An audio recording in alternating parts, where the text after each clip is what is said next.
Okay, so we were studying about PDA, that is push down automator. And so today's topic would be, we have studied all these things. We have studied the basic structure of push down automation. We have studied the formal description of PDA. It has 7 tuples. The architecture of PDA, the different structures, types of acceptance by null store and final state, and what is the correspondence between PDA and CFL. This part we had studied in our last year, right? So wish you a happy new year, everyone. Yes, sir. Happy New Year, sir. Yeah, happy new year. Happy New Year, sir. I think you had a good. I hope so that you had a good celebration on 31st night and all. Even if the last year was a bit stressful one for us, but we got a lot of time to structure ourselves. So we are studying about different architectures, different model diagrams and all. But the last few months, like 8-9 months, were there enough to understand, to analyze where we are lagging or where we are excelling. So all those analyses are important. Even if few people are late at that particular part, we are still in that same phase. It's the same lockdown phase. All of the online classes have begun. But this is how life is. We have to, stick with it. And there's a very beautiful proverb that change is the only unchanging thing in this changing world. So it has to change. Okay. So we need to cope with all the changes. Okay. So today's topic would be your deterministic PDA and deterministic CFL. If you remember, while studying about the finite automaton, we had studied about 2 types of finite automaton. One was your DFA, one was your NDFA. That is, one was your deterministic finite automaton, and another was non-deterministic. And why were they called so? What do you mean by deterministic finite automaton? When? Any idea? Do you remember why do we call a FA to be deterministic?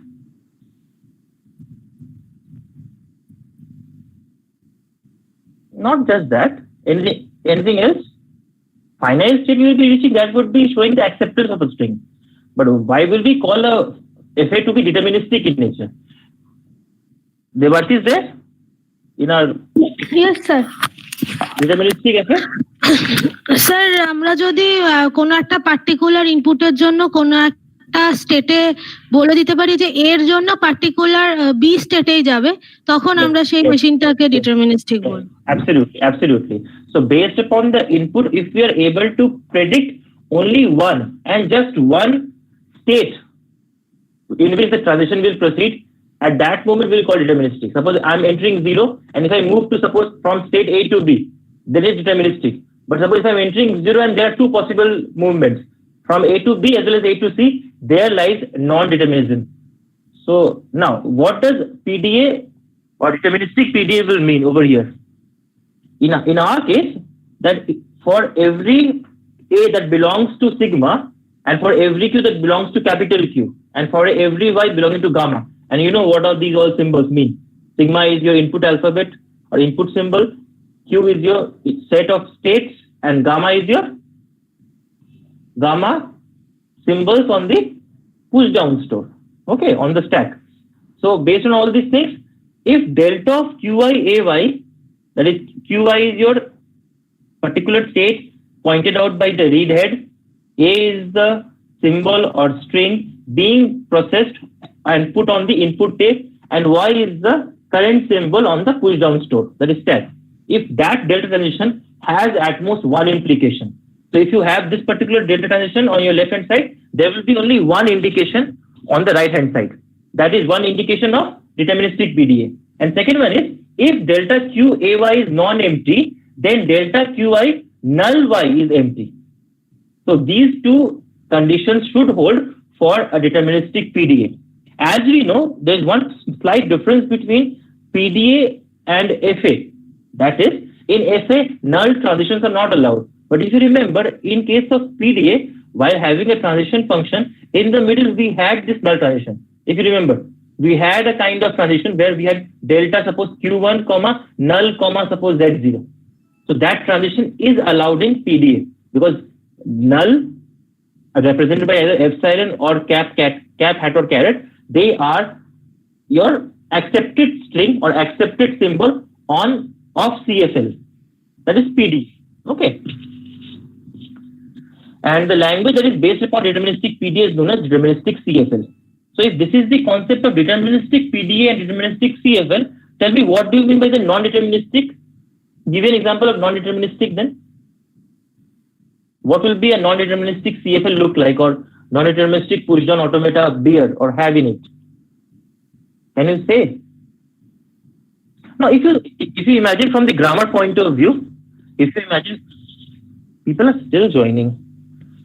If you imagine from the grammar point of view, suppose I am a capital letter S, and based on S production, we are having certain other productions. Suppose S gives AB or A.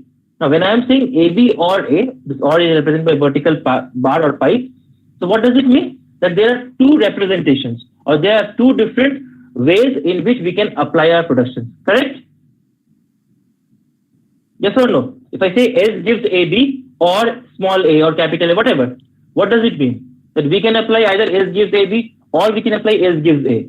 So there are multiple portions or multiple productions that can be applied if we are at state S, or if the grammar is having S production. So that shows non-deterministic nature.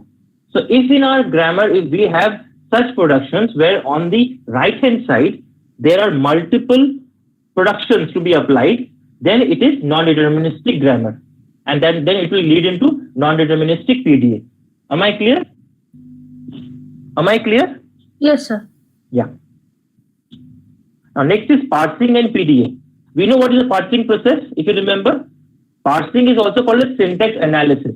While deriving, when we create the derivation tree, that is also called as parse tree. So we keep on applying the productions one by one, and in the end we form the final string. That string is represented by combining all the alphabets of the leaf node. Okay, at the end we get the output, and the tree being formed is called the parse tree. The process is called as parsing. So given a sentence belonging to a language, the task of finding the derivation is known as parsing. If a statement is not syntactically correct, now if the as we know that parsing means syntax analysis, so whenever we're writing a program which is syntactically correct, the compiler will not throw any error and the program will run smoothly. Definitely we can have other types of error like runtime error or logical error, but that would be coming after the compilation phase is over. But this parsing phase is happening as a sub-part of the compilation process, along with linking and loading and all those stuff. So during parsing, linking, loading are actually called by the interpreter, or you can say the runtime, like your runtime as a runtime environment.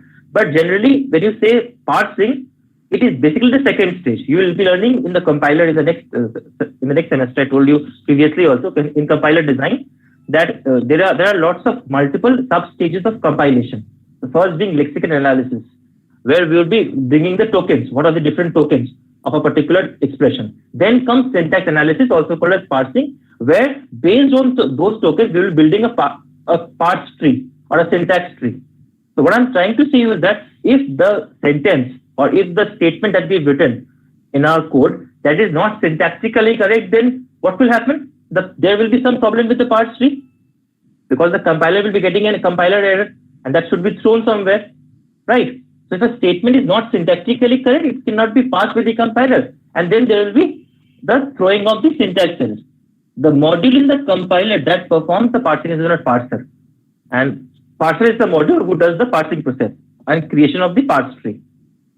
And what is PDA? PDA we know as a tool for implementing context-free grammar, the way fine automaton was for regular languages, regular grammar.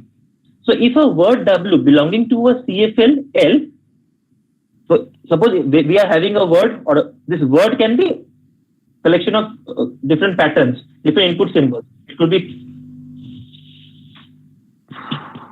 if a word W belonging to CFL L, then it should be possible to derive W using the context-free grammar G corresponding to L. So whenever I'm saying that this particular word is belonging to my CFL, then all the syntaxes and all the phase structures of CFL should be adhered or should be followed by W. That means what? We'll be able to derive the string, we'll be able to create the derivation tree, and so on. So, and show the acceptance of W by the PDA. And we know the tool that is used for showing that whether a particular string is a CFL or not is PDA. So what I'm trying to say that if we are given a string, if that string belongs to context-free language, then we know for sure that we would be able to implement that or show its acceptance by drawing or by designing the PDA. And to guide the PDA for the parsing process, we should build a parsing table. So over here, we'll be understanding what is a parsing table. Okay, now look at this structure. Suppose we have a context-free grammar, and these are the productions over there. S gives XS or YS or 2, where X gives 0 and Y gives 1. So suppose if we assign numbers to these productions, so we are having over here how many productions? 5 productions. So see, if I split up these multiple productions, so you will be having S gives XS, so first production, second production, third production, fourth and fifth. So we are having 5 number of productions. So how will the parsing table look like? It will look like this. We will be having input symbol. So because null is or epsilon is a valid entry for a PDA, so we'll be having epsilon as one entry, 0, 1 and 2, and this will be the non-terminals. Over here we have only 3 non-terminals, S, X and Y. So we've entered that one. Now we could see when we are having, so for epsilon, there are errors. See, we do not have any entry for epsilon over here. Based on the given productions, I'm saying. There could have been some entry, but that depends upon the given production. For these productions, we do not have a null transition entry. That's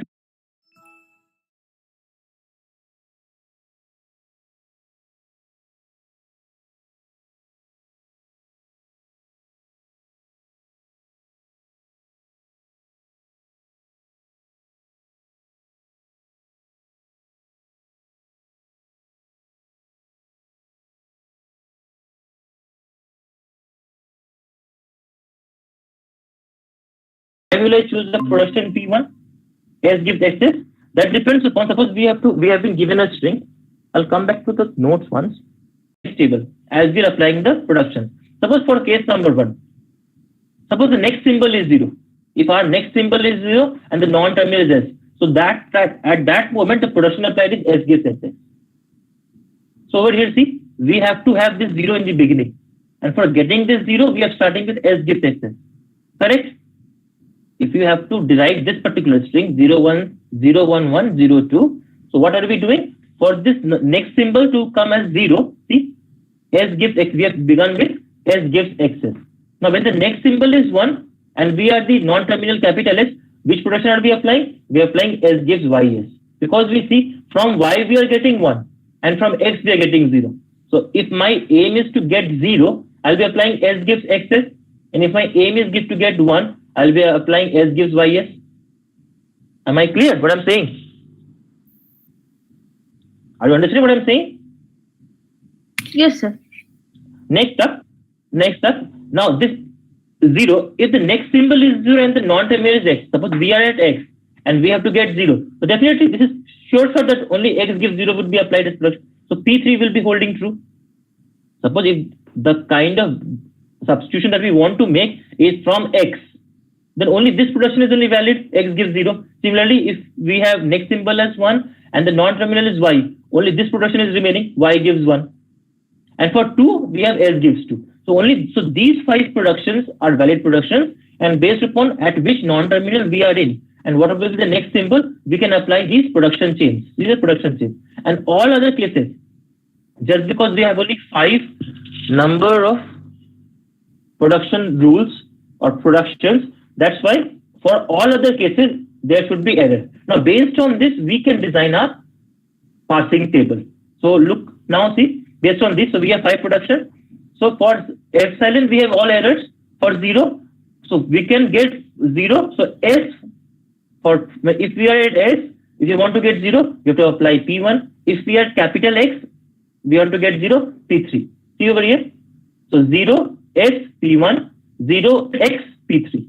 Similarly, 1, S, P2, 1, Y, P4. See?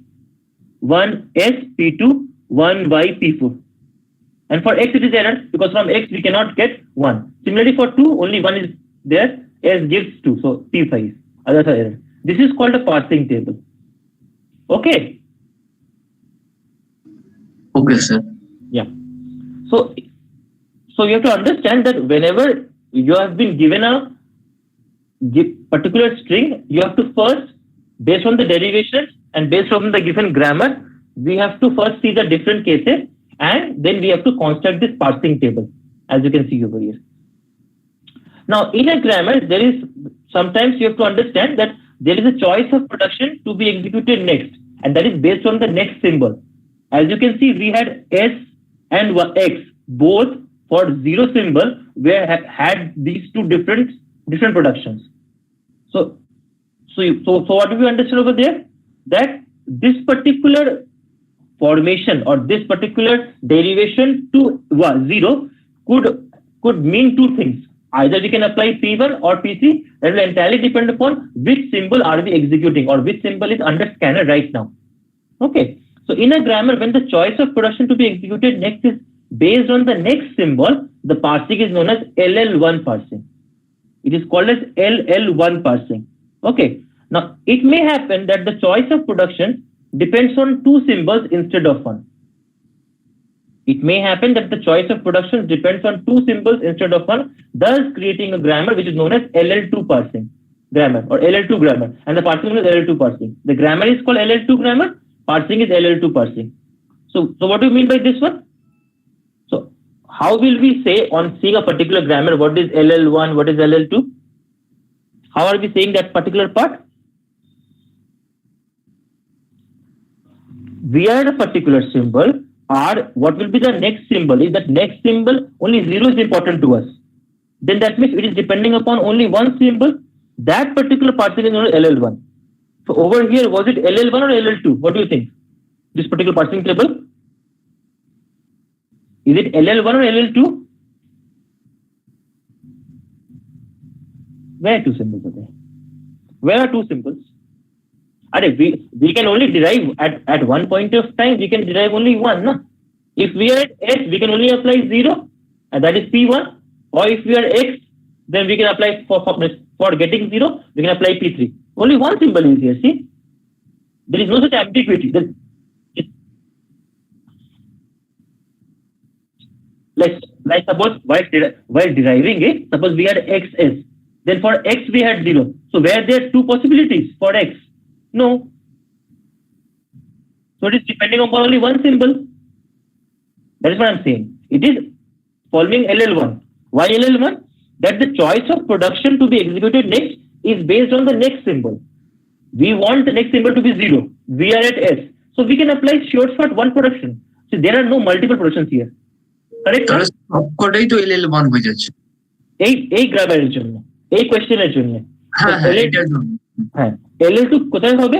Suppose if the production is suppose like this, S gives X plus X, or S gives X minus X, X into X, X by X. So all these productions, ওখানে কিন্তু problem হয়ে যাবে। যেখানে suppose আমাদের আর and more importantly suppose X থেকে 0 আসছে 1 ও আসছে। If suppose we are at X and from X we are getting 0 also 1 also. So what do we see over there? Based now, since we want to derive a particular string, at that moment which production we are applying, we are having multiple options open. Correct? We'll be seeing the operator also, whether it is coming plus or minus. We'll be seeing then, suppose sometimes we have 0, 0, 0, 1, all those combinations also coming. So that would lead into LL2 parsing. What I mean to say is that the moment I increase the number of symbols, the moment I increase the number of productions, the size of the grammar will increase. Am I making some sense what I'm saying? The moment I increase the number of symbols, the moment I increase the number of productions, the size of the grammar should increase. The number of columns of this parsing table will increase. Suppose over here we are having epsilon 0, 1, 2. The moment I'm saying 0 cross 0, X cross X. Suppose the production is S gives X cross X, or X plus X, or X minus X, all those things. So for the plus also, we should have an entry over here. For plus, for multiply, for divide, for 0, 0, 0, 1, 1, 1, 1, 0, all these. So we are having multiple entries. Am I able to understand you? Make you understand? Am I able to make you understand about this fact, what I'm saying? Over here, since the productions that are given are very clear cut, because from X we are having 0, from Y we are having 1, and in fact from S also we are having 2. So So whenever we are substituting for any production, we have only a particular production that to be followed. There is no ambiguity in application of these productions. That's why in this particular parsing table, we do not have any problem. We are able to apply these productions simply. Correct? But the moment I increase or I change the kind of productions over here, suppose I make it XS plus YS or XS into XS. So the moment I do that, that means what? I'm increasing the number of symbols. So since I'm saying XS plus, so this plus symbol has also been added. It has to be coming in the, it has to come in the output string. We cannot get a plus like just like that, no. If we are using any operator also as an extra feature, that should be a part of the production on the right hand side. Yes or no? If you remember, we had seen that ambiguity in context-free grammar, where we had used the concept of S gives. We have to get the string A plus A into B, where we're using parentheses to understand which part will be, the sequence should be fixed or not. Do you remember? A plus A into B. Can you recall that factor where we are having two derivations to each possible, leading to ambiguity? We can either apply X plus X, or S plus S, or S into S. Both were available. Where S gives A also, S gives B also. Do you remember? You don't remember? Yes, sir. Yes, sir. Remember. I'm just showing you once. Yeah.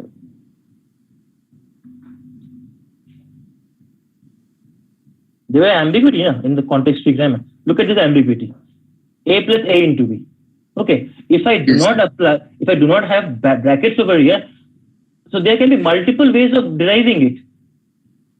See, S plus S or S into S or A or B. So this had led into ambiguity. Now, how can this ambiguity be resolved? By parenthesizing it. If I make parentheses over A plus A or A into B, at that moment I'm specifying that firstly A into B should be, so S into S should be taking place. So this parenthesis is used for removing the ambiguity. That was the concept there. Correct?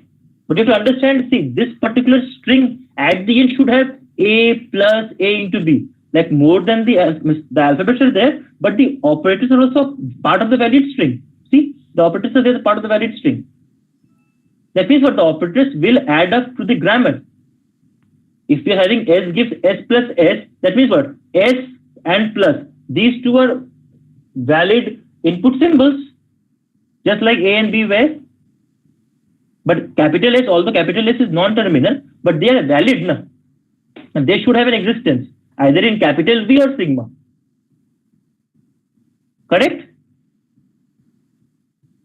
Yes, By making some sense, whatever we are having on the right hand side, if you want to derive it further, if you go on transitively applying it, we should have this capital S plus then A, B, all this. The moment I increase the number of productions, your size of grammar will increase.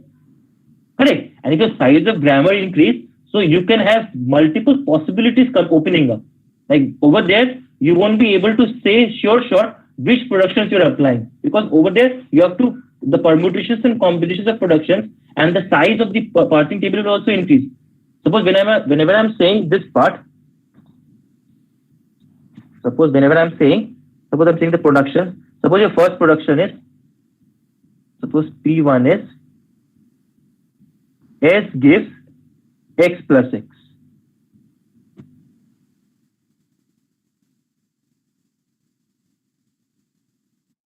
Just showing one or two, then you'll understand. X into X. This is X. In the middle, we have the multiplication symbol. P3 is S gives X divided by X. P4 S gives X minus X minus X, and P5. P5 is, suppose X gives 0. Suppose these are the productions given to us. Okay. So based on these productions, can we say, is it LL1 or LL2? Now, for this we have to try and see all the different cases. Now, its parsing table, all the edges of the parsing table would be, one will be for the null, that is epsilon. So epsilon 0 are the valid entry because we do not have 1 over here. But you can see over here, because of that plus, multiply, divide, and minus symbol, the entries will increase. So along with this, like in the previous example, we had epsilon 0, 1, 2, but 1, 2 are not valid part over here because we will not reach 1, 2. Means the 1, 2 are not input symbols over here or terminals over here. So what we'll be having? Epsilon 0 will be there, but along with that, what entries will be having? We will be having the plus symbol, we will be having the multiply symbol, we will be having divide symbol, then we will be having 0, 0 also. Can you tell me why? Can you tell me why we will be having 0, 0? Then we will be having 0 plus. Then we will be having 0 minus, all these things. Why am I doing so? Why am I doing so? Can you tell me?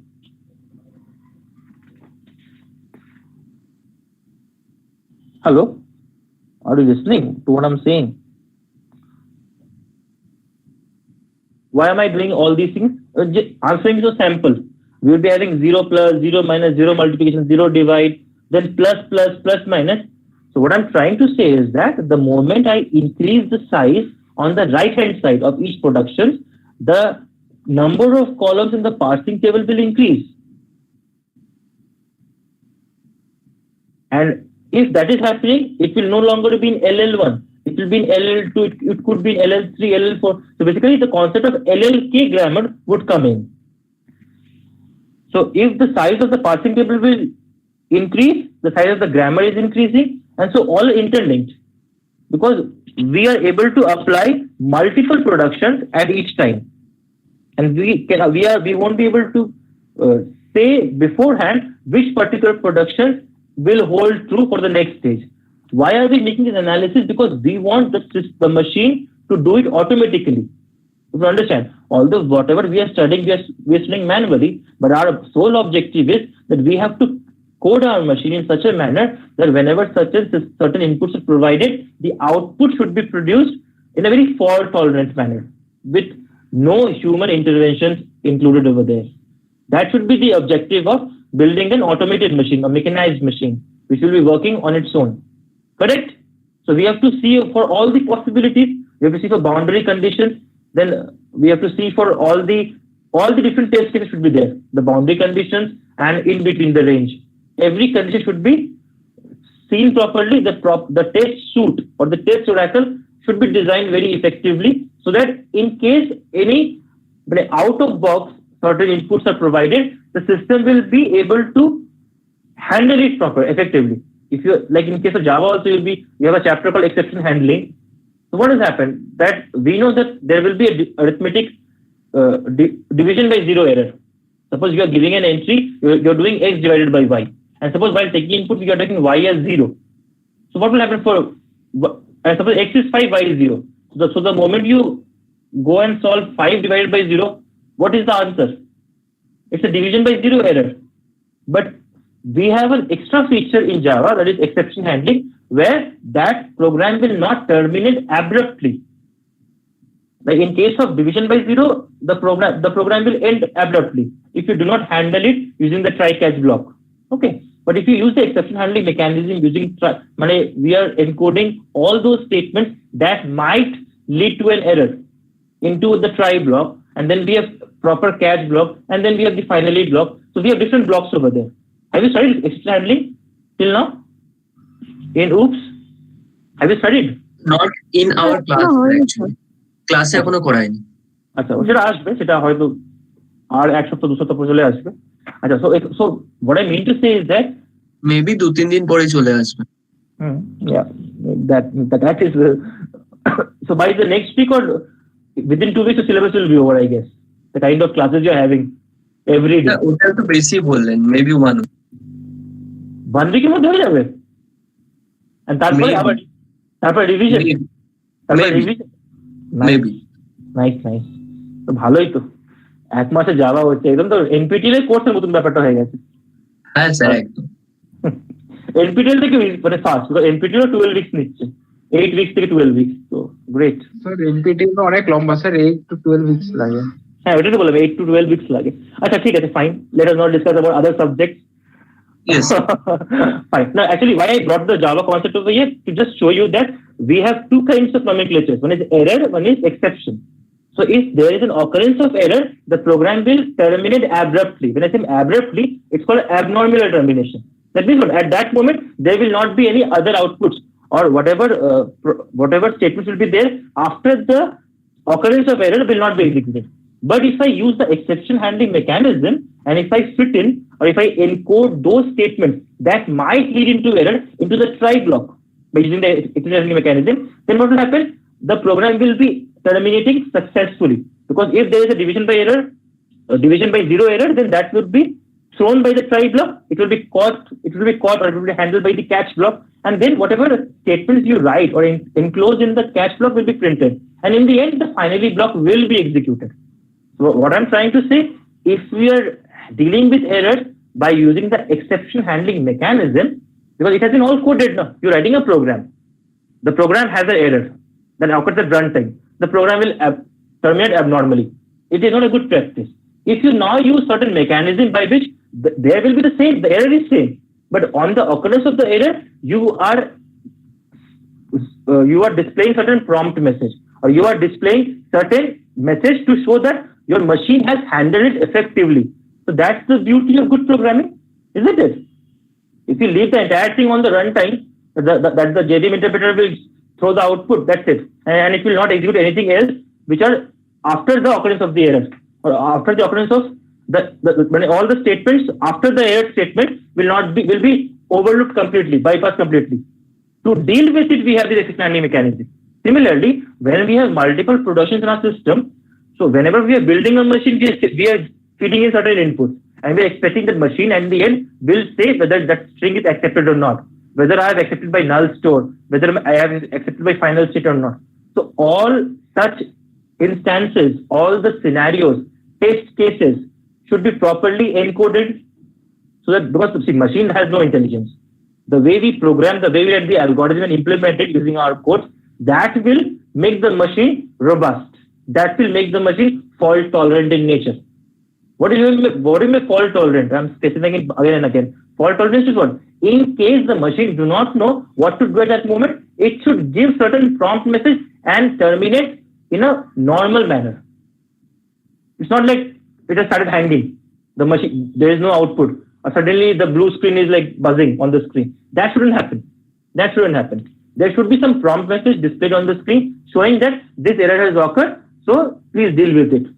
That's a good symbol. That's a good programming practice. Okay. So we could see that because of this LL2, or in the brackets we are having suppose K, LLK. Because of this K, the parsing table size was increasing. It will become more and more if we increase the grammar, or if we increase these kinds of productions.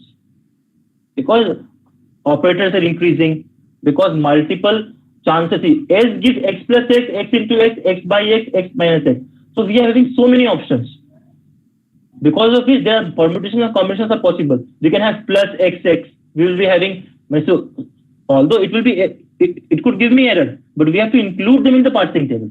What I'm saying, suppose 0, 0 is not possible. If you see properly, X plus X, X into X, X divided by X, X minus X, in no case 0, 0 is possible. But while writing the parsing table, we need to keep 0, 0 also as one valid column entry. There should be one, we have to keep it. We have to keep that. Problem is this. Because of this, the grammar has now got into a bigger size. Okay. And which is not a good practice. With the size of the grammar, it increased many times. With the increase in the number of symbols, what happens? We will not be able to predict successfully which production to apply.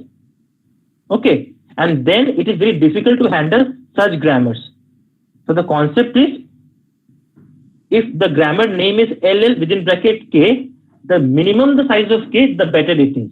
That means the minimum number of symbols, the more confirmation you have, or the more predictability you have in terms of which production to apply.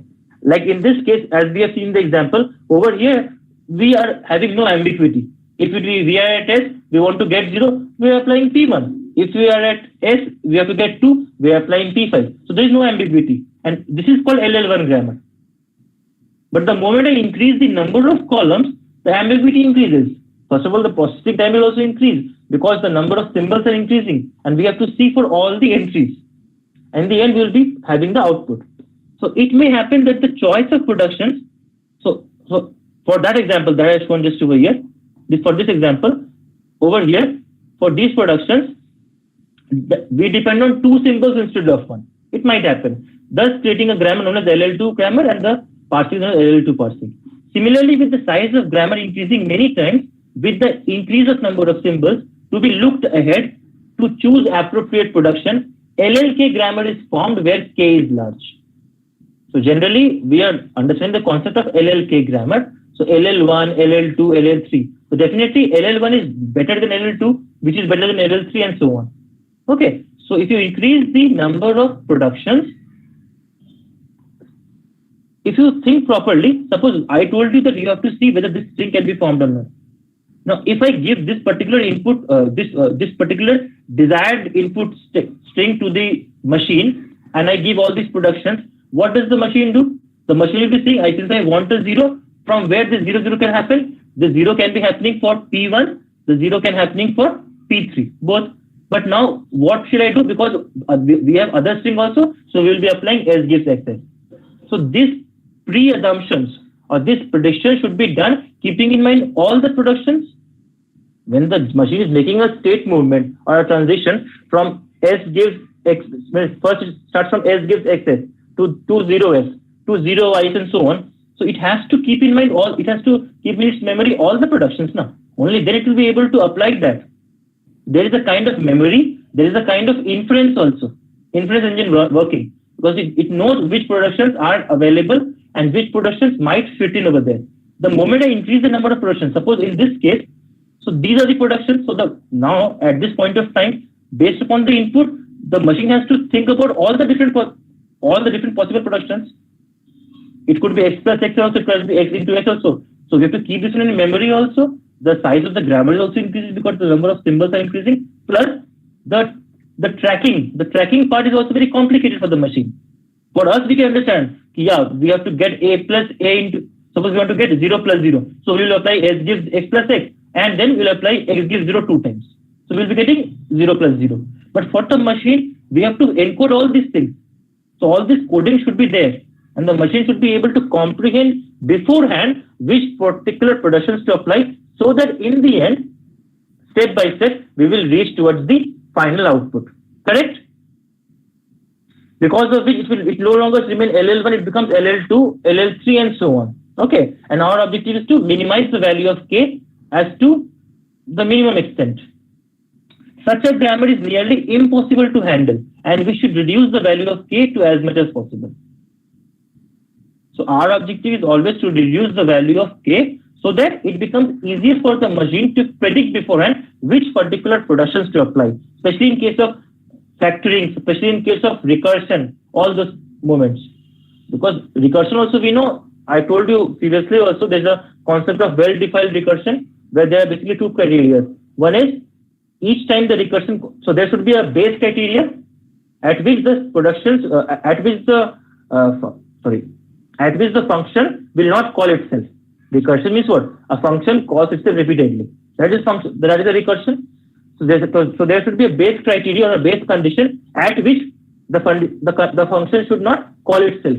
And second part was that each time the function calls itself, it should get closer to the base criteria. So there should be a kind of convergence. Okay, that is the meaning of a well-defined recursive function. So here also, in case it's a recursive nature or some factoring is involved, our objective should be to remove them so that the grammar, the value of K gets reduced. The number of symbols in the parsing table gets reduced. The grammar size gets reduced. So there are two basic techniques to use. One is your removal of left factoring, and the second would be the removal of left recursion. So what is that?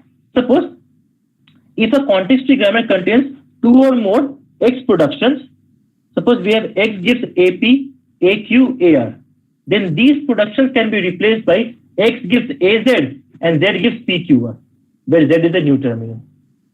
So what do you understand over here? How we are removing the left factoring over here? See properly what is happening. Are you understanding something? Why am I calling it to that? Suppose if I say I have converted the LL2 grammar into LL1. LL1 means what? From one particular non-terminal, we are having one particular terminal or non-terminal. Single, not two. Single. That is LL1. LL2 means 2. So I am calling it as this one. X gives AP, AQ, AR as LL2. Is it making some sense? I am calling X gives AP, AQ, AR as LL2, and I am converting it into X gives AZ, where Z is PQR. This one has now become LL1. This one has now become LL1.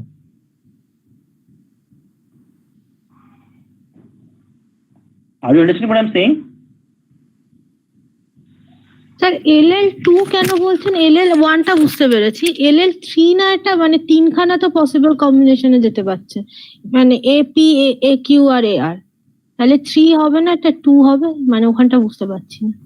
না 3 কেন বলছো? মানে X producing L মানে ওর জন্য তো LL2 LL1 হয় না তো, এখানে আমি তো এটাকে LL1 বলছিলাম কেন? এটা ওই X থেকে শুধুমাত্র 0 তে আর Y থেকে শুধুমাত্র 1 এ যাওয়া যাচ্ছিল, সেই কারণে। তার জন্য তুমি এটাকে LL1 বলছিলেন তো? হ্যাঁ হ্যাঁ। আচ্ছা, আর এটাকে LL2 কেন বলছি তাহলে? এটাই তো বুঝতে পারছি না, LL2 কেন হচ্ছে এটা। আচ্ছা, এটা LL1 হচ্ছে কি? LL1 তো হচ্ছে না, শিওর তো? না, LL1 তো হচ্ছে না, LL1 নিচেরটা যেটা X প্রোডিউসিং AZ আর Z প্রোডিউসিং PQ আর এটা। হ্যাঁ, এটা LL2 স্যার কি করে হচ্ছে এটা বুঝতে পারছি না। আচ্ছা দেখো, এখানে তো A আর একটা নন টার্মিনাল আছে P, মানে আর হ্যাঁ না, আর এই সেম জিনিস দেখো এখানে A তিনটে A আছে আর PQ, মানে মেশিনকে তো এটা মনে রাখতে হবে যে আমি P কে সাবস্টিটিউট করবো কি Q কে করবো কি R কে করবো, আর PQR এর জন্য আর কিছু হবে সেটা আমাদের আমরা সেটা তার মধ্যে ঢুকছি না, কিন্তু আরো তো মানে PQR এর জন্য তো if I want to have a non terminal at the sorry if I want to have a terminal string at the end, মানে সবকটা স্মল লেটারসে PQR এর জন্য তো কিছু প্রসেস হবে। বাট এই X gives AP, AQ, AR, this is for sure that আমার PQR এই তিনটের জন্য কিছু একটা সাবস্টিটিউশন আমাকে অ্যাপ্লাই করতে হবে, that has to be kept in mind beforehand, মেশিনকে আগে থেকে মনে রাখতে হবে, রাইট না? তো এর জন্য এটা LL1 নয়। যদি LL1 হতো তাহলে আমি শিওর বলতে পারতাম যে আমার একটাই হবে, এটা মানে জাস্ট বিকজ যদি এটা খালি A কমন থাকতো না তাহলে বলতে পারতাম না, যদি এটা সাপোজ A B C থাকতো তাহলে ব্যাপারটা আলাদা হয়ে যেত।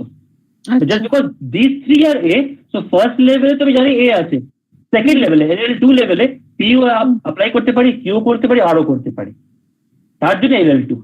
আচ্ছা আচ্ছা, বুঝতে পেরেছি স্যার, ঠিক আছে। হ্যাঁ স্যার, ঠিক আছে। হ্যাঁ হ্যাঁ।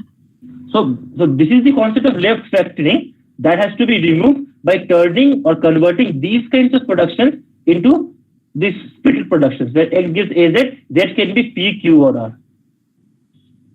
And how we'll remove the left recursion? Suppose we have a production of the type X gives X alpha. So why is it called left recursive? You can see because X, if we go for the left derivation, this X is at the left side. If you remember, we apply either underscore or bar over here. So we can be applying this value of X again and again. So it will be having a left recursive nature. So it can put the person in an infinite loop. If I go on applying X gives X alpha again and again on derivations, what will it be? X gives X alpha, gives X alpha alpha, gives X, all these things will be happening. Correct na? What I'm saying? If I go on applying the value of X, what is the value of X? X gives X alpha. So X, capital X is left recursive in nature. So it will lead into infinite loop, and this needs to be removed. And how will we be removing it? So it's saying that if there is a context-free grammar G with alpha productions as S gives, suppose X alpha 1, X alpha 2, X alpha 3, so on, this is equivalent to a grammar described as X gives beta 1 X or beta 2 X dash they have given. Beta, you can understand the X also, beta 1 X or beta 2 X or beta 3 X and so on, where X gives alpha 1 Xi, alpha 2 X, alpha NX or null. By this what we are doing, we are removing the left recursion. Okay, listen to me properly what I'm saying. Suppose we are having a variable x associated with the production of this type. X gives x alpha. This one you have understood that this is left recursive in nature. This is correct too. This is the correct, na? X Yes, sir. gives x alpha is left recursive in nature, and because of the left recursion or left recursive nature, it can get into an infinite loop. Correct? What is our objective? That we have to remove this left recursion. How can we do that? So it's saying that if we have a production of the form, suppose x gives x alpha 1 or x alpha 2. I'm writing over here. Suppose, don't see that one. Suppose if you are having x gives, as I told, it's left recursive. Suppose for alpha, which symbol to use? So I'm using this one for alpha, okay, for time being, because I don't have alpha over here in notepad. Suppose x alpha 1 or this is x alpha 1, x alpha 1, x alpha 1 or x alpha 2 or dot dot dot. I'm going for, suppose, and then we have certain certain terminals also. Suppose B1 or B2, so on. Sorry, B2. These are suppose non-terminals. So if this is the kind of production given to us, where I could see, because of this nature, x alpha 1, x alpha 2, all this, it is left recursive, and definitely we have certain other productions also. But if we go on getting stuck over here, then it becomes left recursive, and the machine might get into a infinite loop zone. So it's better to convert these productions into the form. Suppose x gives small b, b1 x dash, b1 x prime or b2 x prime, so on, where x prime is equivalent to alpha 1 x prime. This is alpha 1, okay. At the rate 1 is alpha 1. When you write, if you are making a note, then make it alpha 1.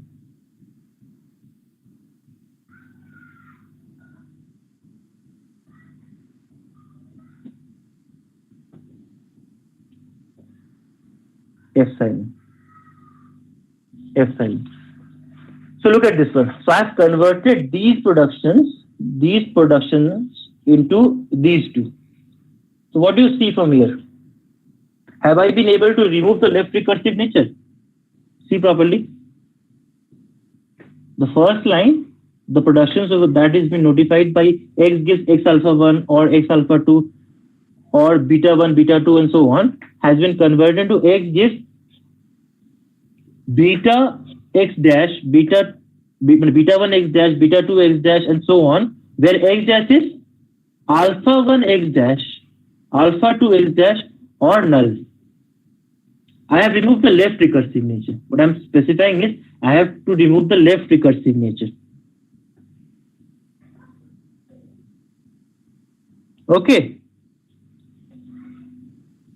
মানে সে কোনো একটা grammar যদি দেওয়া থাকে সেটা যদি remove করতে হয় তখন এই ফর্মুলাটা খালি ওইটা পুট করে দিলেই হয়ে যাবে। যদি গ্রামারটা লেফট রিকার্সিভ থাকে তাহলে লেফট রিকার্সিভের প্রোডাকশনটাকে এরকম স্প্লিট করে দুভাবে করে নিতে হবে।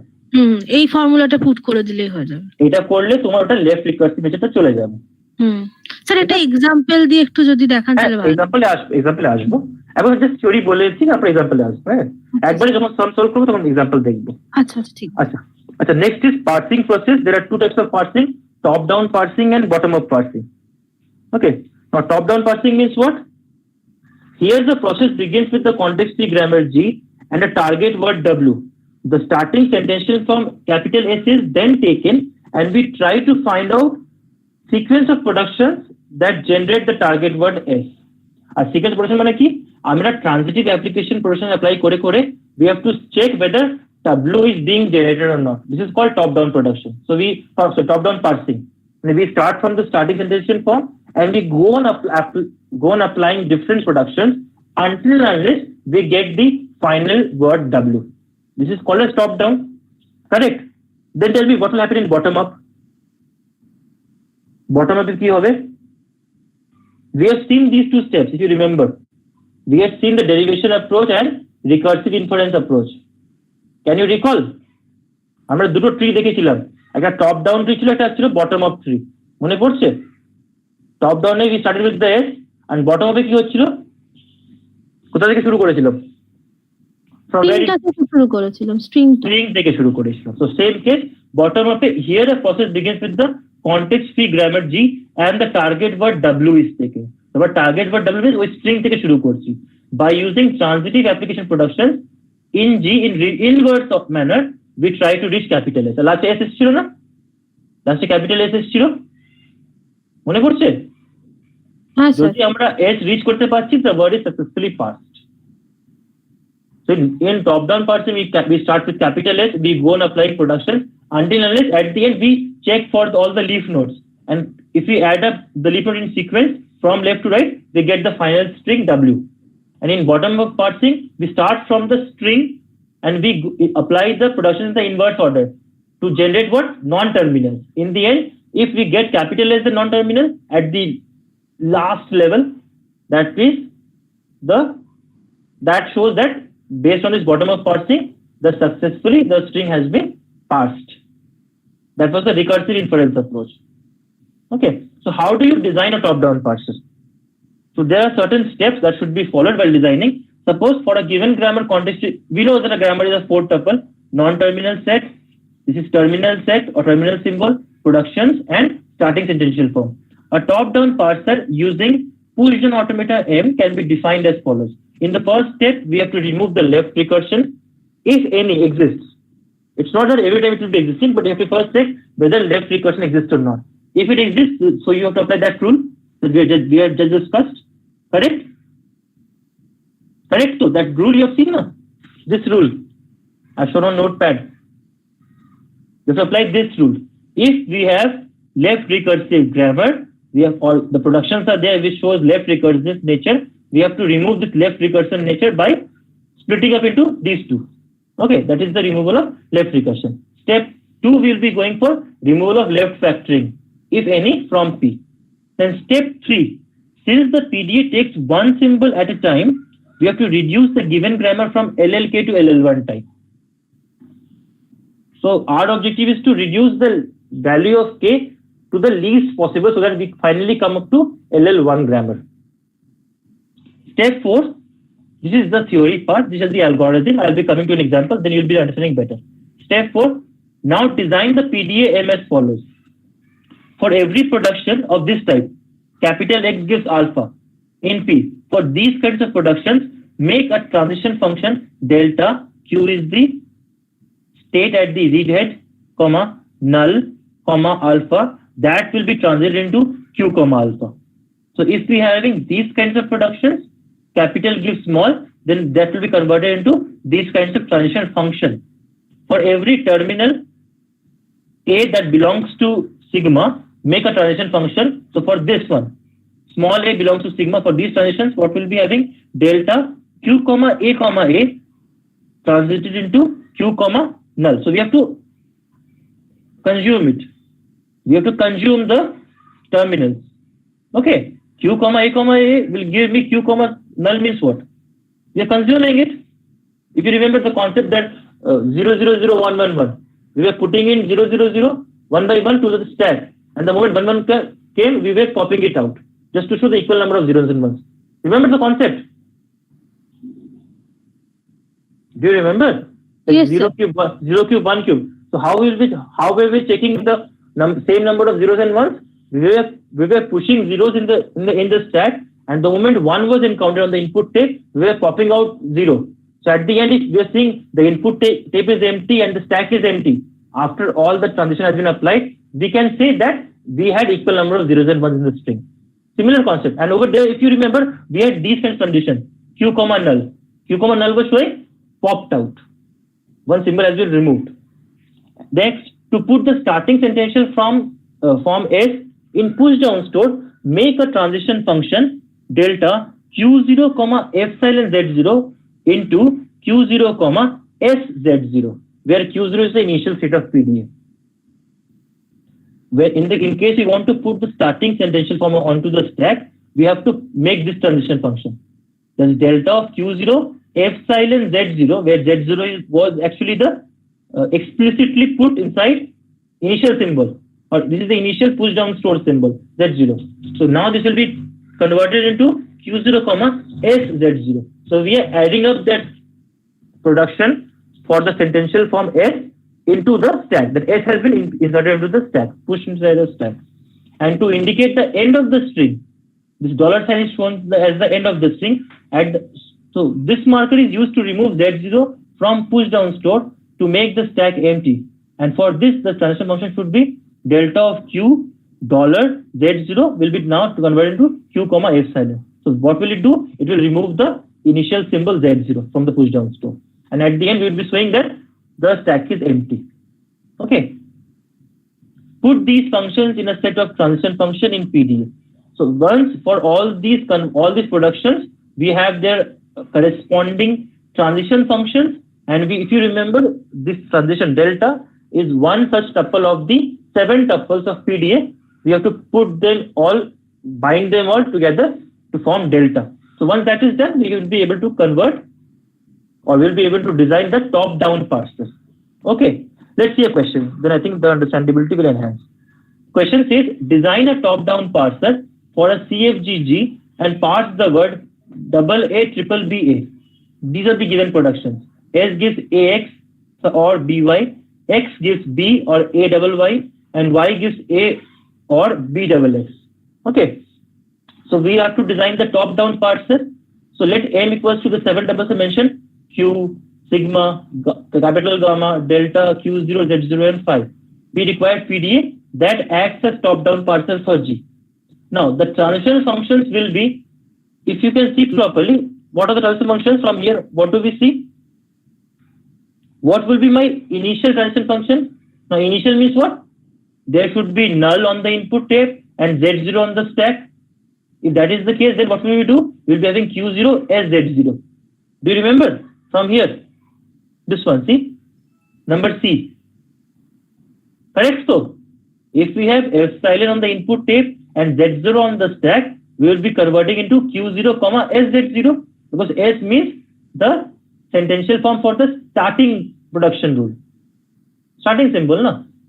See. Fun? Okay, so fine, so? First one, so fine, yes or no? First yes, one. sir. Second কি করছি?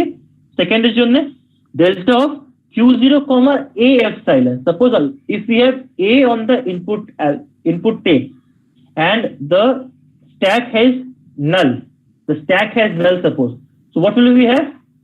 Q0 comma QA comma null. I've changed the state from Q0 to QA. QA comma null. See properly what I'm doing. If we have A as the terminal on the input tape and there is null on the stack, what will it do? It will be state comma null. From which particular step? Which particular step I'm talking about? Which particular step I'm talking about? Step number? Step number?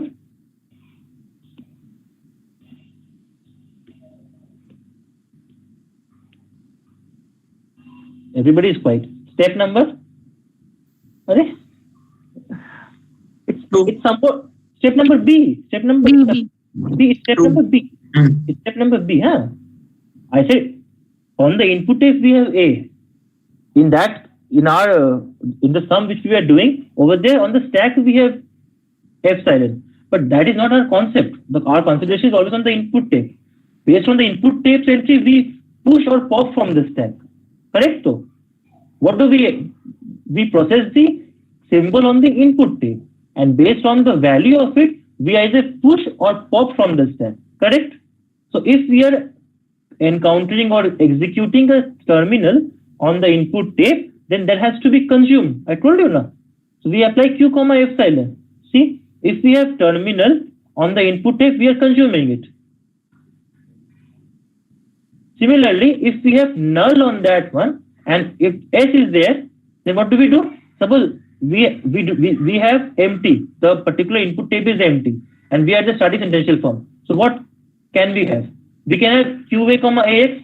As you can see, S gives AX is one such production of applicable. So this AX will be substituted over here.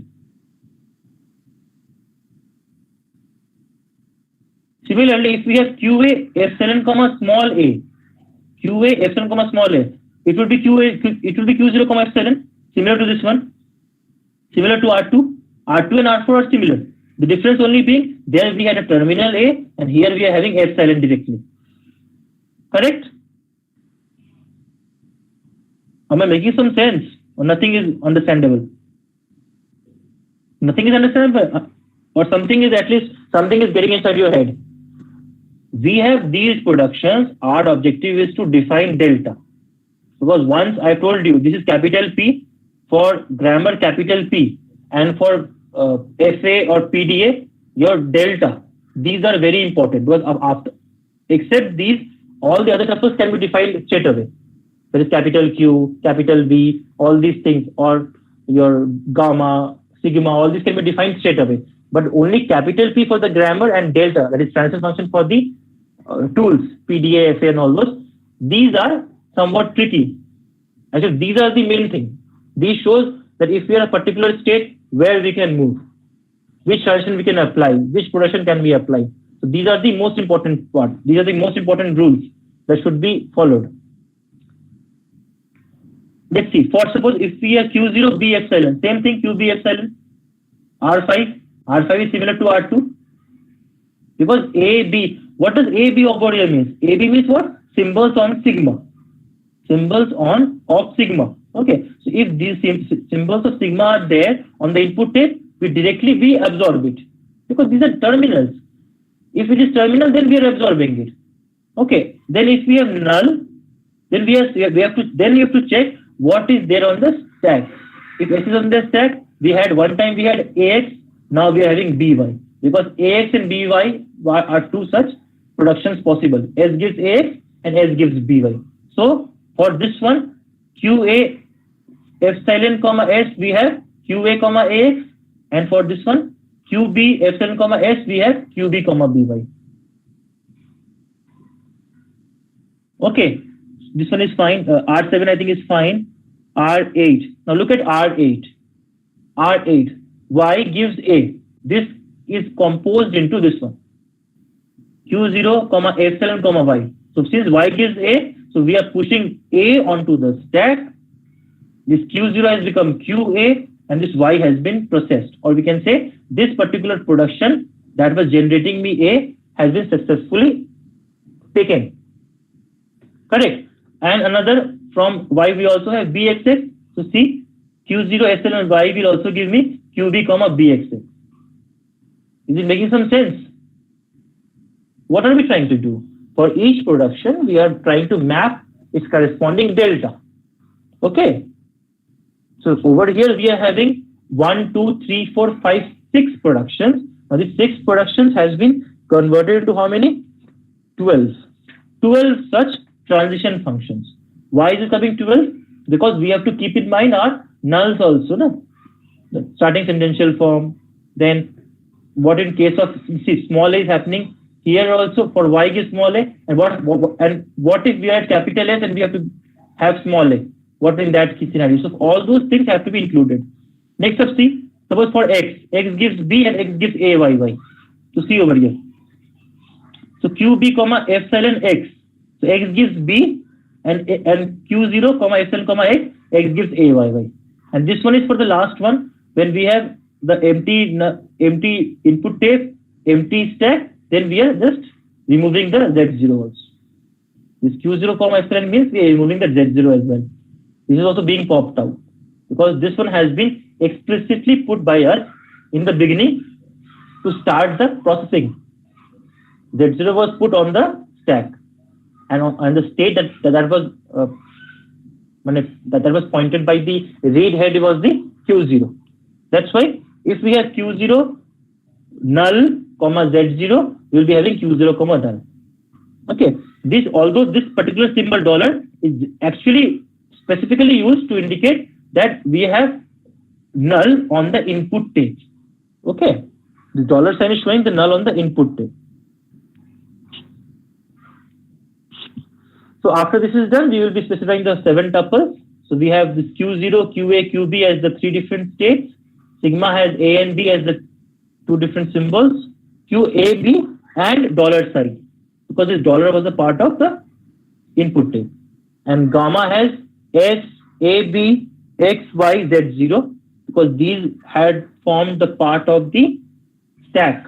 These are stack symbols. Capital S is the starting potential form. This is delta. This should be delta. Delta is given by the R1 to R12.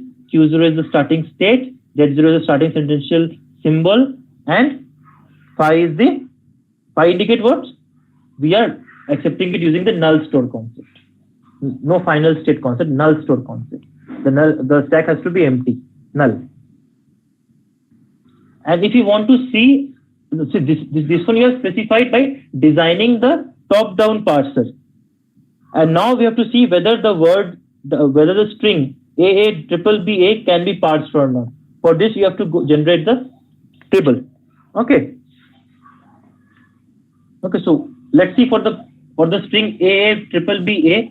So we have to explicitly put dollar in the end to indicate that this particular input symbol has been processed fully on the input tape. So we are starting state Q0. This is the original string. We have explicitly added the dollar sign at the end. Okay. The moment dollar is encountered on the input tape, we'll be saying that the string has been completely executed. And Z0 has been inserted on the push down store. At this moment, we have no transition function. Next up. So we are at Q0. So double A, triple B, A. Which protection are we applying? Which function we are applying? We are applying R1, which says delta Q0 epsilon Z0 gives Q0 comma SZ0. So on the push down store, we have now SZ0. Next up, QA. So this A has been processed. So now we have A triple B A, because first A has been processed. And since first A has been processed, now we have SZ0. So now we have A triple B A dollar. The push down store has SZ0 only, and R2 has been applied. What was R2? R2 was delta Q0 comma A epsilon, which will give me QA comma epsilon. So the moment I am having one terminal on the input tape, that will be absorbed. So we have absorbed it. See, this 2A has become a single A. Next up, see A triple B A. Now what happens? We are having A over here and we are having S over here. We are having A over here, we are having S over here. So at that moment, so we are having QA comma null comma S. So you have to apply the projection for S. So for S, what do we have? AX. So we are applying AX. So now we have AX Z0 onto the push down store. Instead of S, we are applying AX Z0. Similarly, next up we have BBB. So that A is also gone. X Z0. Okay. So for that, what we are doing? Delta QA comma epsilon comma A. Okay, so A is on the push down store. Q0 comma epsilon. So that has been also consumed. So this A is removed from here, push down store. So this way we have to go on. In the end, what will we have? In the end, we should have, the state should be, we have not completed. The state should be Q0 comma epsilon. And in the end, we have to show this particular R12. This transfer function should come at the end. Okay. So you have to complete this table. You start from AA triple B A dollar Z0, and then you go applying the transition function. In the end, your unread input should be epsilon, push down store should be epsilon, and the transition function, the end transition function should be R12. This one. Everything has been consumed. Okay. So I think you should take up a homework so that you will be able to do. Because once you know, if you do not do, then how will you understand? So write one question as a homework. Try to do it. Those who have book will be able to do it straight away. But those who do not have the book, kind of practice from Peter Lynch book or KLP Mishra. Write a question. Design a top-down parser. Design a top-down parser for the following context-free grammar G, for the following CFG G, for the following CFG G, and parse the word triple A double BA. Triple A double BA. The productions are S gives XY, X gives AX or small b,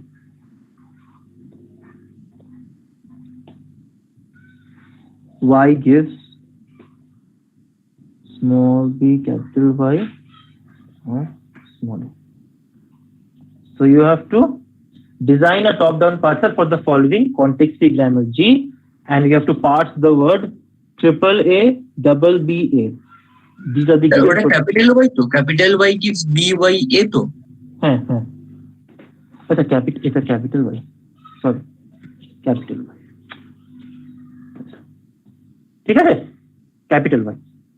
S gives XY, X gives AX or B, Y gives BY or A.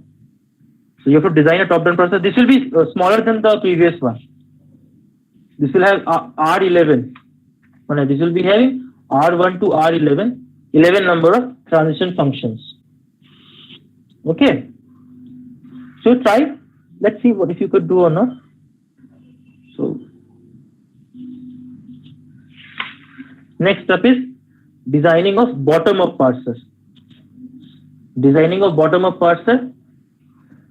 So bottom-up parser is designed on the concept of precedence grammar. What is the precedence grammar? Precedence grammar is one in which certain operations have priority over the others. As we know that in bottom-up parsing, we are taking the input string and we are constructing the inverse derivation tree to finally reach the starting sentential form S. Okay. So in case of precedence grammar, it is possible to construct a bottom-up parser. What is the precedence grammar I told you? A precedence grammar is one in which certain operations have priority over the others. For example, in the evaluation of the mathematical expression, the parenthesis has the highest priority. If you remember, we are getting any particular expression in which we have parenthesis. Something is enclosed in the first bracket. So that will be executed in the beginning, at first. And then we have the priority of the multiplication and division sign. And then in the end, we have plus and minus. Right? So we know that higher priority is given to parenthesis.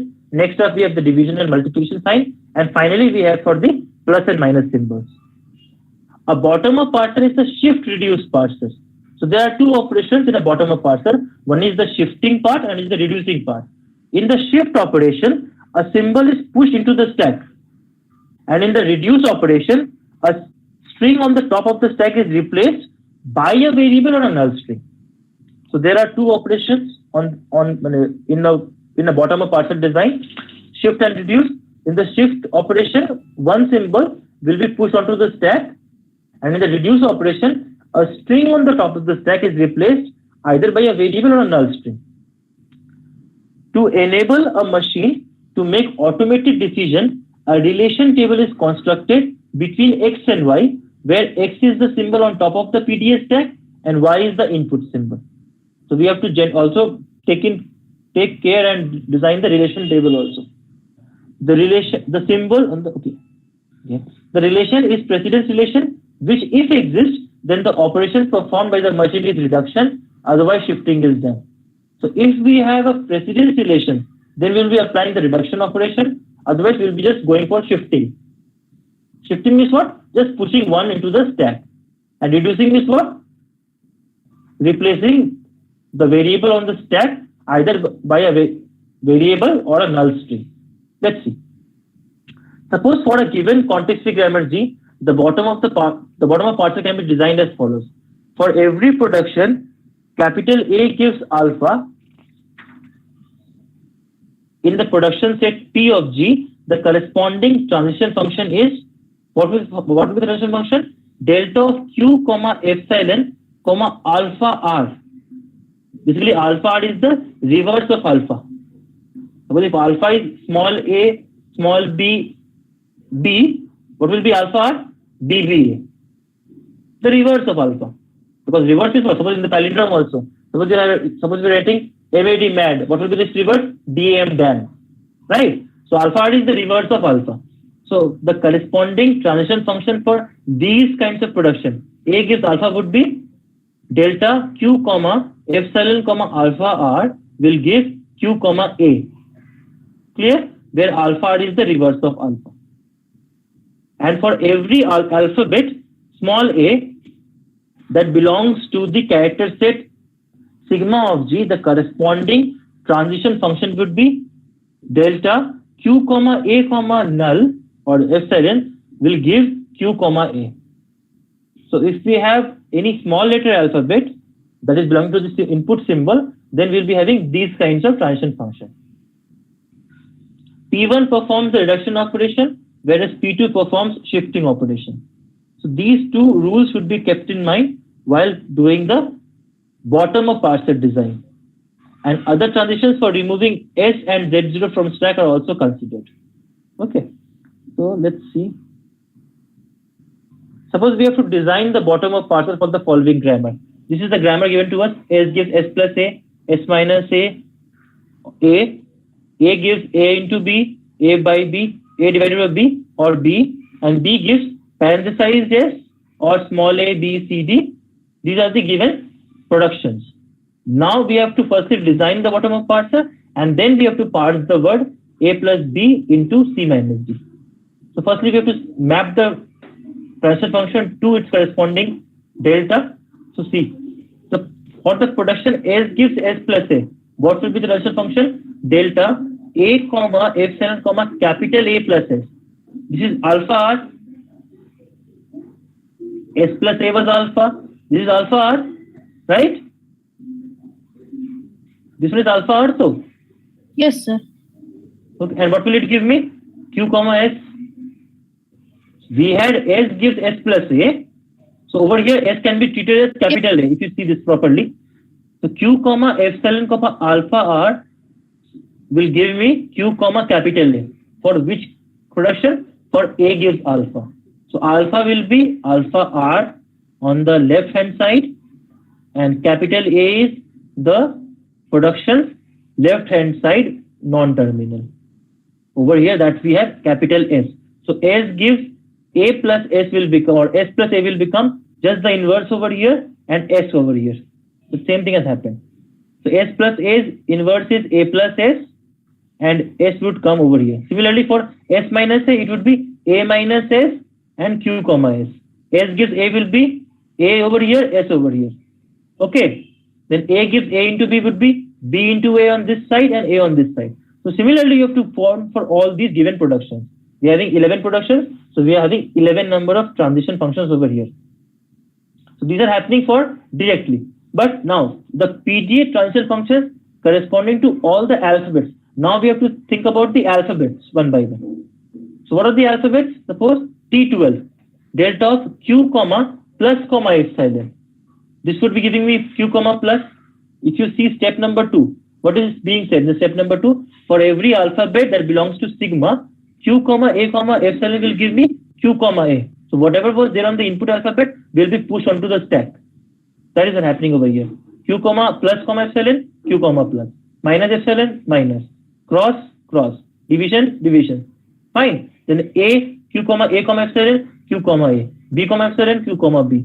Q comma first, opening parenthesis, that will be only opening parenthesis. Closing parenthesis, closing parenthesis. Okay. So for all the operators, for all the alphabets, and for the parentheses, we are forming its transition function. And to remove S and Z0 from the stack, what will be the function?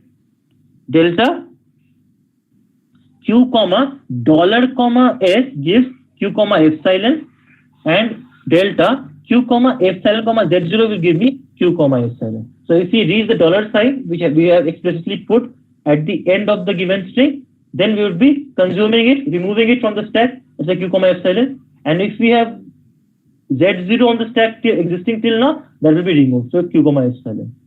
Okay. Is it clear?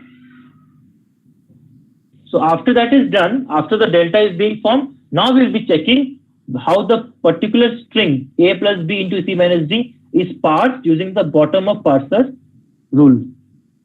So the different columns would be steps, current state, unread input, push down stored, and operation used. And these are the steps number 1, 2, and so on. So current state suppose is q.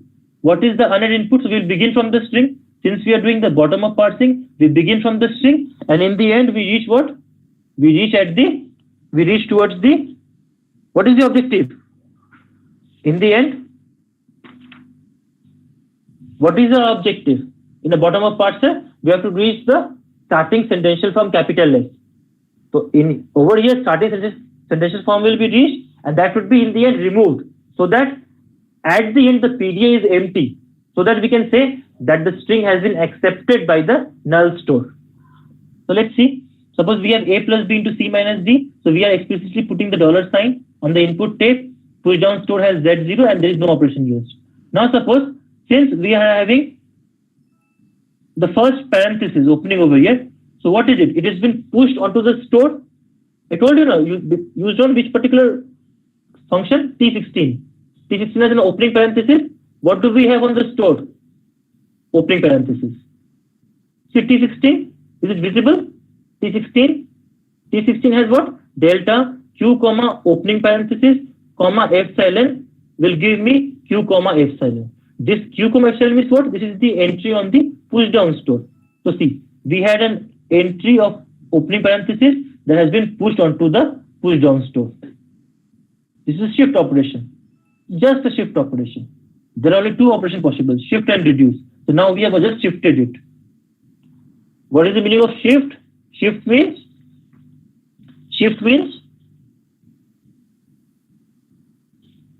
that a symbol will be pushed into the stack.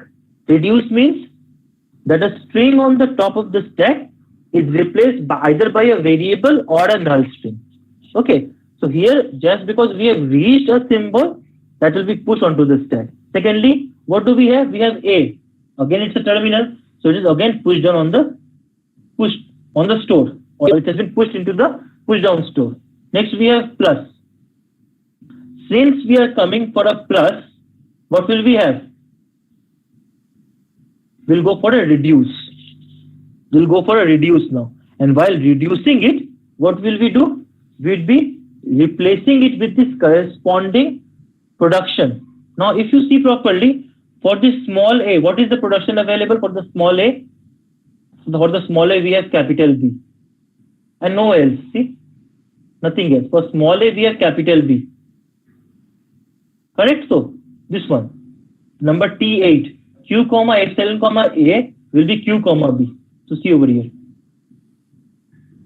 So, for this A, now we have capital B. This A has been transformed into capital B, first bracket, Z0.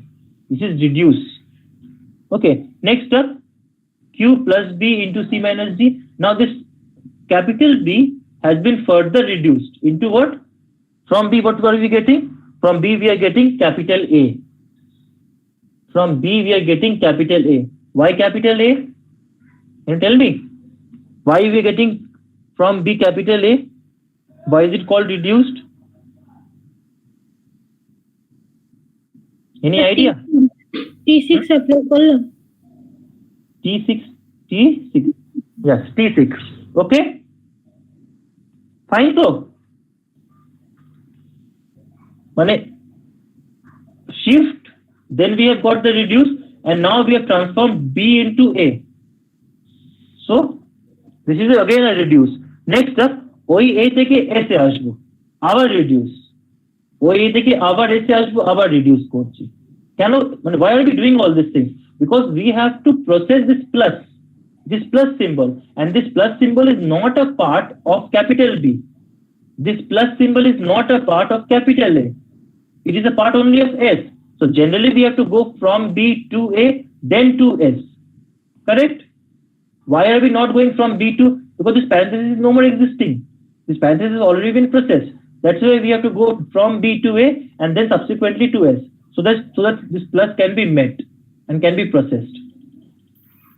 Is it clear what I'm saying? In the given string, we have to go for A plus B, na? So A is done. Now we have plus, but this plus cannot be resolved until unless we have its equivalent production, and this plus has equivalence with its capital S productions. So we have this B, then we have A, which we are reducing one by one. Now we have this S. So once for S, then we can go for a plain shift, because now we have a plus, we have an S. Now we can go for a plain shift. Okay. This way we have to go on doing the shift and reduce operation. In the end, we should reach. So there are 32 steps. I not mentioned. There are 32 steps over here. There should be 32 steps. Just like the last step, 32 Q comma. Over here we have Q. Then we have epsilon. Over here also epsilon. And last would be null. Nothing. No step. Just this one. What I'm saying is this. I'm just making you write 3 steps from the last. 30. For step 30, we have Q. Q in the first column, and the second column, Q. Then we have dollar sign. Q, dollar. Then we have capital S, Z0. And last option will be reduce. Then over here we have Q, epsilon. I'm writing small e, epsilon, Z0, and then this would be nothing, no operation.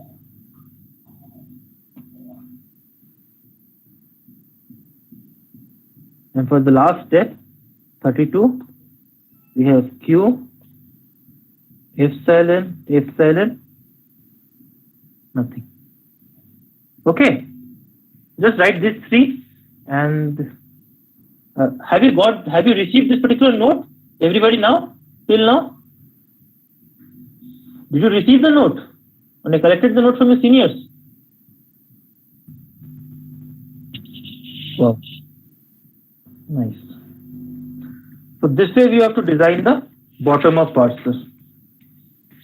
Okay, let's go for 1 or 2 practice. Let's see what else remains over here. So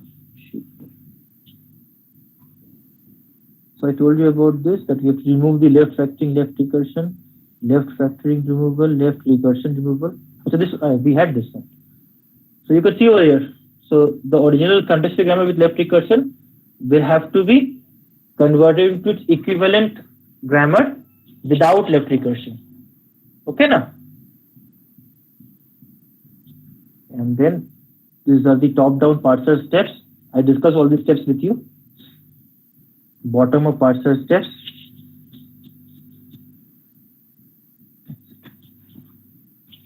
Let me give you a few homeworks. And do you want me to solve 1 or 2 some more? Which kind of sum do you want me to solve? Tell me. Okay, write one question. Let me open Word.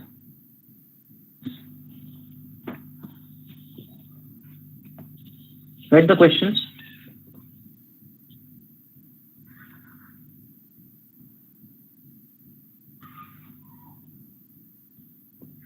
Design a PDA accepting the following languages. Right? Null stuff.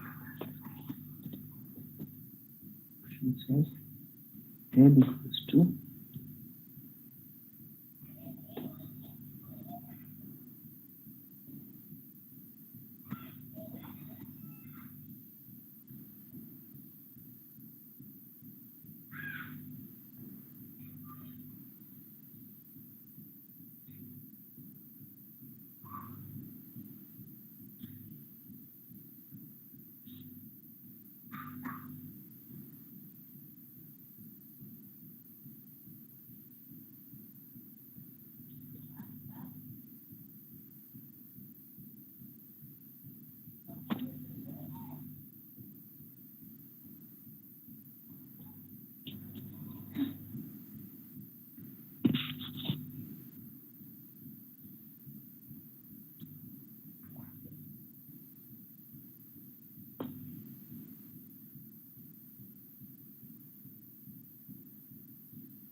Okay, I'm doing the first one. Second one will be the homework for you. Or let me give you one more. So two can be homework.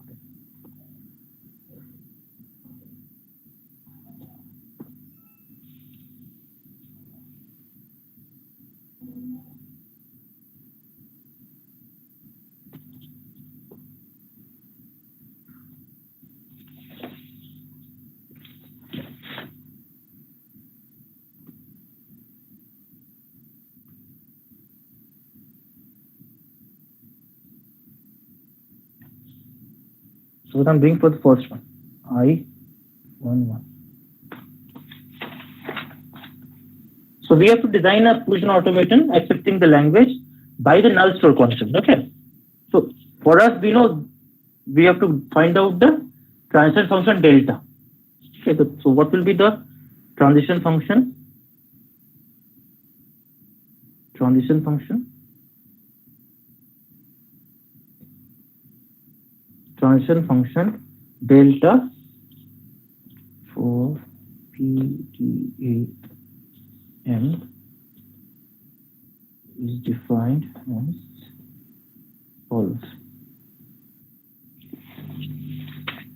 Insert delta.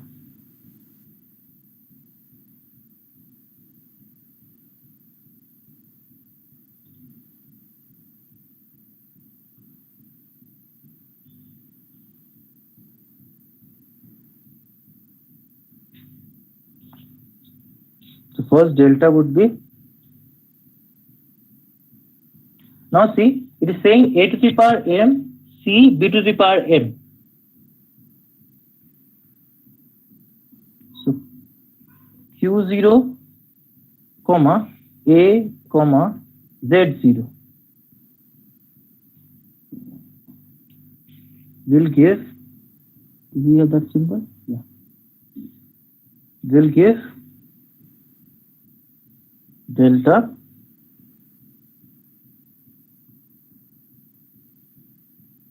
q1, comma, a, z0. This one you need to use that suffix.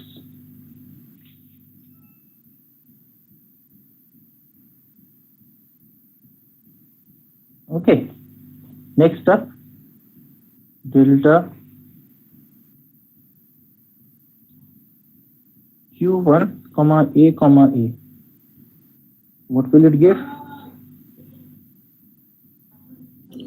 Q1 AA. Q1 comma AA.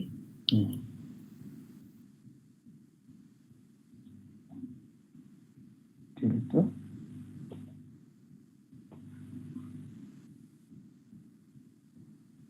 q1, comma, a. This one. Next up, তারপরে বলো। Next Q1 C কে দেখতে পাবে, মানে Q1 A আর C, মানে sorry C আর A। C আর A will give Q1 A খালি।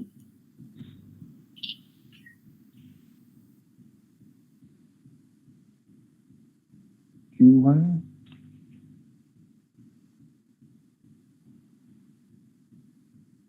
C, comma, A will give me q1.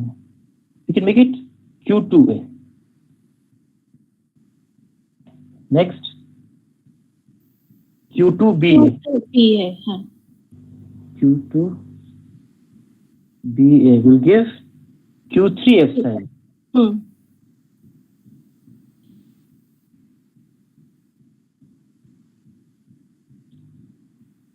Next, Q3BA. Q3BA. Then we'll give Q3 epsilon. Q3 epsilon.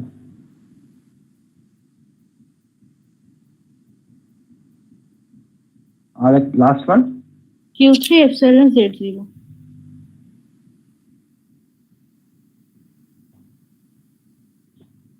Q3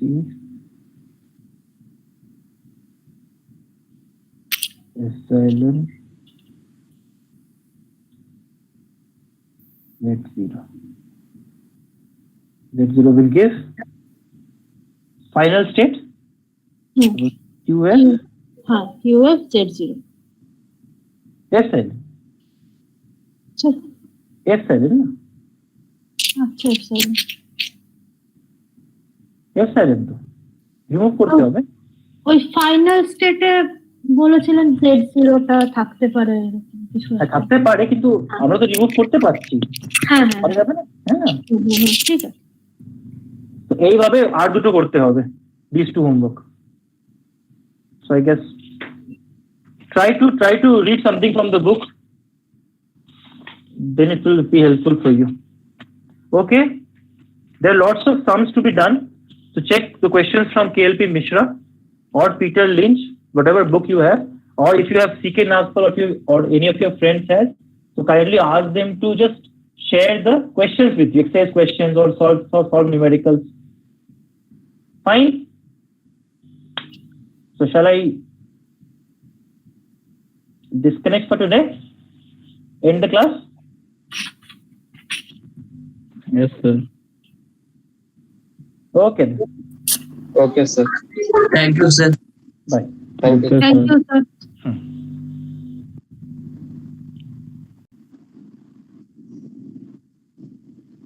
Hello.